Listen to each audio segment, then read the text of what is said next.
आप भी रोहित शर्मा और रिंकू सिंह के फैन हैं, उन्हें बेहद खतरनाक खिलाड़ी मानते हैं तो वीडियो को लाइक जरूर कीजिएगा। दोस्तों, आईपीएल 2024 से एलिमिनेट हो चुकी मुंबई इंडियंस जब कोलकाता के ईडन गार्डन में उनसे दो हाथ करने पहुंची, तब दोनों टीमों के बीच हुए कांटे के घमासान में जो हुआ वो इतिहास के पन्नों में सुनहरे अक्षरों में लिखा गया। जी हां, आईपीएल 2024 के सबसे रोमांचक 60वें मुकाबले की शुरुआत से पहले ही मूसलाधार बारिश शुरू हुई। ऐसा लगा कि कहीं मैच रद्द ना हो जाए, लेकिन फिर करोड़ों फैंस की दुआओं का असर हुआ। बारिश रुकी और फिर टॉस के लिए सिक्का उछाला भी गया, जिसमें किस्मत तो मुंबई इंडियंस के कप्तान हार्दिक पांड्या की चमकी और उन्होंने कोलकाता की टीम को पहले बल्लेबाजी करने का न्योता दिया। हालांकि यह मुकाबला बारिश के चलते देरी से हुआ, केवल 16 ओवर का रह गया, यानी कि कुछ नया आज के मैच में सबको देखने को मिलने वाला था। कोलकाता की तरफ से एक बार फिर अपनी टीम को विस्फोटक शुरुआत दिलाने के इरादे से फिलिप सॉल्ट के साथ सुनील नारायण की खतरनाक जोड़ी मैदान में उतरी थी। सॉल्ट ने आते ही पारी की पहली गेंद पर नुवन तुषारा को छक्का जड़कर अपना और अपनी टीम का खाता खोला। ऐसा लगा कि ये खिलाड़ी तो मुंबई को छोड़ेगा नहीं, लेकिन 5वीं ही गेंद पर ईंट का जवाब पत्थर से देते हुए तुषारा ने फिलिप सॉल्ट को आउट कर अपनी बेइज्जती का बदला भी ले लिया।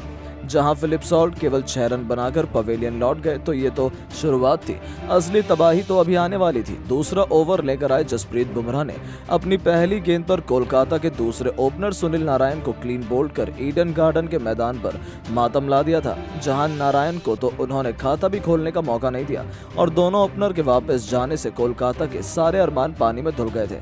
हालांकि अब बल्लेबाजी करने उतरे कप्तान श्रेयस अय्यर ने चौके से अपना खाता खोला। दूसरी तरफ वेंकटेश अय्यर ने भी खतरनाक छक्का जड़कर अपने इरादे मुंबई को दिखा दिए थे। इन दोनों खिलाड़ियों को देखकर ऐसा लगा कि वो तो सिर पर कफन बांध कर आए हैं। चौथे ओवर में वेंकटेश ने 2 खतरनाक चौके और एक तूफानी छक्के की बदौलत 15 रन बटोरे, वो भी बुमराह के खिलाफ, और अपनी टीम को 4 ओवर में 40 रनों तक पहुंचा दिया। कोलकाता मुश्किल से निकल चुकी थी, लेकिन जैसे ही कोलकाता ने मैच में वापसी करनी चाहिए, तभी 5वां ओवर लेकर आए अंशुल कंबोज ने पहली गेंद पर कप्तान श्रेयस अय्यर को चलता कर कोलकाता की कमर तोड़ दी थी। जहां कप्तान अय्यर केवल 10 गेंद पर 7 रन बना पाए।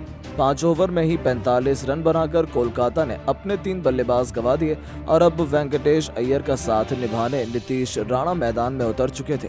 6 ओवर में कोलकाता 52 रन बना चुकी थी। मुंबई इंडियंस अभी भी मैच में शिकंजा कसने की पूरी तैयारी में थी, क्योंकि कोलकाता के बल्लेबाजों के लिए अब संभलना काफी मुश्किल नजर आ रहा था। इन दोनों ने अपनी टीम को आगे बढ़ाना शुरू किया, एक अच्छी पार्टनरशिप बनाई। स्टेडियम की छोटी बाउंड्रीज का वो दोनों बखूबी फायदा उठा रहे थे। खास तौर से 8वां ओवर लेकर आए हार्दिक पांड्या की बेरहमी से पिटाई करते हुए दोनों ने 2 खतरनाक चौके और एक तूफानी छक्के की बदौलत कोलकाता को 77 रनों तक पहुंचा दिया। लेकिन मुंबई इंडियंस इतनी आसानी से हार कहां मानने वाली है। इस बार पेस के आक्रमण के बाद कलाई के जादूगर पीयूष चावला का जादू चला और उन्होंने अपने स्पेल की पहली जिद पर सेट बल्लेबाज वेंकटेश अय्यर को शिकार किया। कोलकाता की धज्जियां उड़ाकर रख दी थी, जहां वेंकटेश 21 गेंद पर 6 चौके और 2 छक्कों की बदौलत 42 रन बनाकर पवेलियन लौट गए। ऐसा लगा कि कोलकाता कहीं 100 रन बनाने से पहले ही न निपट जाए, लेकिन आंद्रे रसेल के इरादे तो कुछ और ही थे। आते ही तूफानी छक्के से खाता खोलने वाले इस खिलाड़ी ने तो सीधा छक्कों से डील करना शुरू कर दिया। 10 ओवर में ही अपनी टीम को 97 रनों तक पहुंचा दिया। 11वें ओवर में रसेल ने एक और चौका लगाकर कोलकाता को 100 रनों के पार पहुंचाया। वो तेजी से अपनी टीम को आगे बढ़ा रहे थे, लेकिन जसप्रीत बुमराह कहां रुकने वाले थे। भले ही उनके 12वें ओवर की चौथी गेंद पर नीतीश राणा LBW होने से बाल बाल बचे, रिव्यू ने उन्हें बचा लिया, लेकिन ओवर की आखिरी गेंद पर तिलक वर्मा के रॉकेट थ्रू के आगे नीतीश राणा भी कुछ नहीं कर पाए और तिलक ने उनकी गिल्लियां बिखेर कर आधी कोलकाता को समेट दिया। जहां नीतीश राणा 23 गेंद पर 4 चौके और एक छक्के की बदौलत 33 रन बनाकर पवेलियन लौट गए, तो उनके आउट होने के बाद मैदान में उतरे रिंकू ने आते छक्के से अपना खाता जरूर खोला, लेकिन पीयूष चावला ने भी अपनी बेइज्जती का बदला लेते हुए ओवर की आखिरी गेंद पर आंद्रे रसेल का शिकार कर कोलकाता को कहीं का नहीं छोड़ा था। जहां रसेल भी 14 गेंद पर 2 चौके और 2 तूफानी छक्कों की बदौलत केवल 24 रन बना पाए और 13 ओवर में कोलकाता ने 125 रन बनाकर अपने 6 बल्लेबाज गंवा दिए थे। उनके आउट होने के बाद भी रिंकू का बल्ला रुकने का नाम नहीं ले रहा था। उन्होंने हार्दिक पांड्या के खिलाफ भी एक ऐसा तूफानी छक्का जड़ा तो रमनदीप ने भी आते ही चौके से अपना खाता खोलकर अपनी टीम को तेजी से आगे बढ़ाया, लेकिन जसप्रीत बुमराह के आगे रिंकू की भी कहां चलने वाली थी। पारी का आखिरी 16वां ओवर लेकर आए बुमराह ने रिंकू का शिकार कर कोलकाता को एक और सबसे बड़ा झटका दिया, जहां रिंकू 12 गेंद पर 2 खतरनाक छक्के की बदौलत 20 रन बनाकर पवेलियन लौटे। लेकिन ओवर की आखिरी गेंद पर रमनदीप ने तूफानी छक्का लगाकर अपनी टीम को 16 ओवर में 157 रन तक पहुंचा दिया था, जहां 7 बल्लेबाज कोलकाता ने गंवाए थे। दूसरी तरफ मुंबई के लिए जसप्रीत बुमराह और पीयूष चावला ने सबसे अधिक 2-2 सफलताएं हासिल की। अब मुंबई की तरफ से इस लक्ष्य को जल्द से जल्द हासिल करने के इरादे से 2 सबसे खूंखार खिलाड़ी रोहित शर्मा के साथ पॉकेट डायनामो ईशान किशन जोड़ी मैदान में उतरी थी।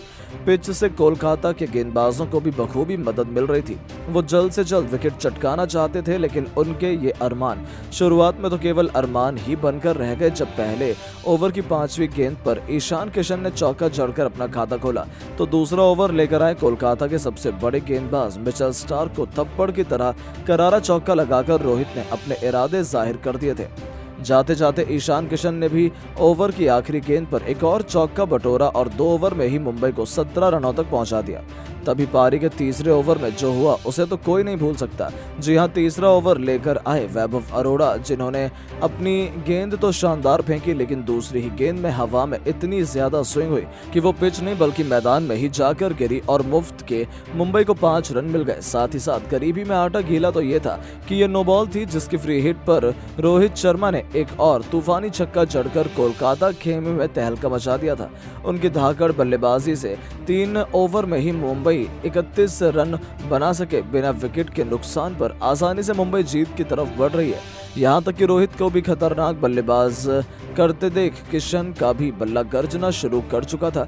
चौथा ओवर लेकर आए हर्षित राणा की धज्जियां उड़ाते हुए किशन ने एक बार फिर 1-2 जबरदस्त चौके जड़े, तो जाते जाते ओवर की आखिरी गेंद पर गगनचुंबी छक्का जड़कर उन्होंने 4 ओवर में ही मुंबई को 46 रनों तक पहुंचा दिया।